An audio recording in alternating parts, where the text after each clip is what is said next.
მე მგონი შეიძლება ვწდები, მაგრამ ნუ ყველა ვარიანტი ხუთეულში მაინც იქნება ხაშურის ივერია 93 წელს კვიპროსში წაიყვანა შეკრებას. ხო, პივოთ.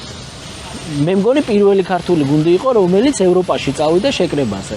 თუ პირველი თუ არ იყო, ერთ-ერთი პირველი მაინც იყო და იქ მოხდა სასწაული რაღაცა, რომ ვარჯიშების თამაშების დროს ერთ მამუკა მინაშვილი იყო, ივერიაში თამაშობდა და ერთ-ერთ რუსულ კლუბს მოეწონა და იქვე ტრანსფერი გაკეთდა რა. და ხაშურში აქვსენტი მოიცი რა ქნაო?